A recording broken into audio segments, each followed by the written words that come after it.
Saudara Dewan Perwakilan Rakyat menggelar rapat paripurna ke-20 masa persidangan kelima tahun sidang 2025-2026. Salah satu agendanya pengambilan keputusan atas revisi Undang-Undang Pengembangan dan Penguatan Sektor Keuangan.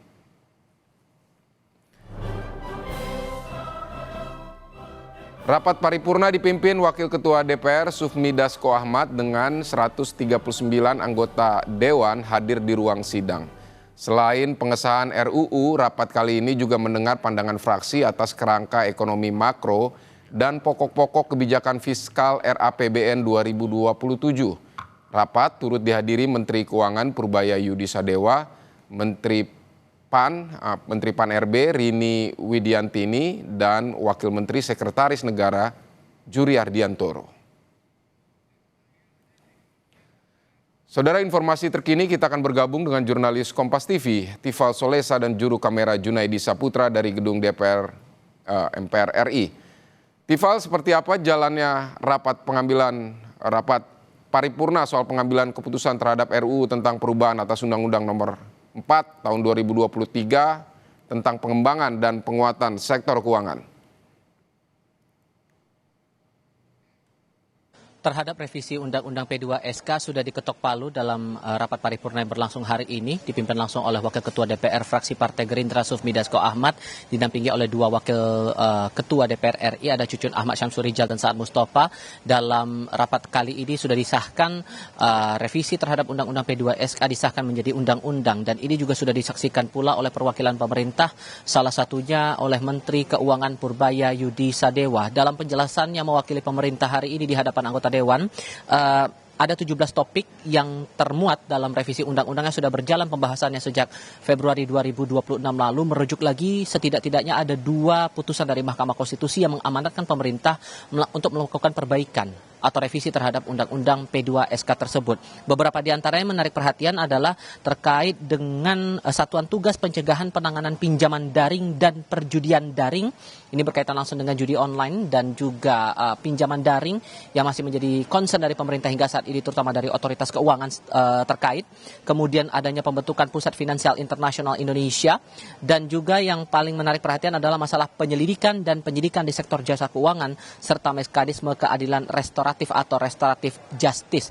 Itu beberapa dari total 17 topik yang termuat dalam revisi Undang-Undang P2SK tersebut, dan sudah diketok palu dengan harapan kemudian ini bisa membantu penguatan dari sektor keuangan di Indonesia. Ini juga sesuai dengan amanat dari Presiden Prabowo Subianto dalam program Astacitanya, termasuk upaya untuk memperkuat lagi sektor ekonomi, membuat sektor keuangan berdaya saing internasional, stabil, dan memiliki tata kelola yang baik. Itu pernyataan yang disampaikan Purbaya Yudi Sadewa sesaat setelah Parlemen mengetok palu atau mengambil keputusan setuju atas revisi undang-undang terhadap P2SK yang sebelumnya sudah diproses oleh Panitia Kerja atau Panja di Komisi 11 DPR RI sejak beberapa bulan yang lalu, dan kemudian dilakukan rapat paripurna pada saat ini. Itu untuk agenda pertama. Kemudian untuk agenda kedua, ini adalah mendengarkan pandangan dari setiap fraksi, 8 fraksi di DPR RI seputar penyampaian dari kebijakan ekonomi makro dan pokok-pokok kebijakan fiskal dalam RAPBN tahun 2027 yang sebelumnya atau beberapa hari lalu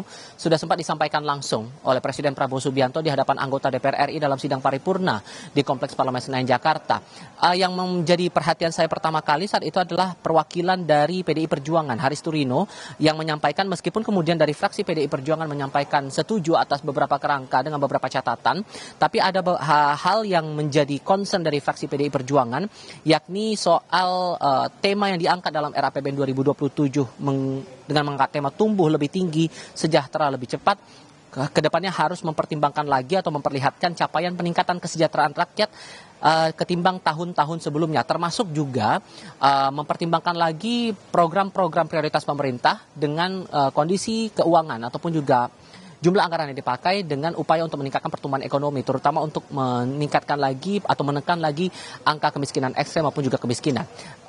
Itu baru dari fraksi PDI Perjuangan. Sementara untuk perwakilan dari 7 fraksi lainnya, ini akan mendapatkan giliran, masih akan menyampaikan pandangan-pandangan dari beberapa fraksi. Saya sudah sempat melihat ada fraksi Golkar, Nurul Arifin sudah menyampaikan beberapa poin. Kemudian dari perwakilan fraksi Partai Gerindra, Wihadi Wiyanto, anggota Komisi 11 DPR RI juga sudah menyampaikan pandangan fraksinya atas kebijakan ekonomi makro yang sudah disampaikan oleh Presiden Prabowo Subianto beberapa hari lalu. Dan ini masih akan terus bergulir, termasuk nanti kita akan mendengarkan juga keterangan dari pimpinan DPR RI soal kondisi ekonomi terkini dan respons atas pengesahan RUU P2SK dan juga respon dari setiap fraksi atas kebijakan ekonomi makro yang disampaikan pemerintah beberapa hari lalu.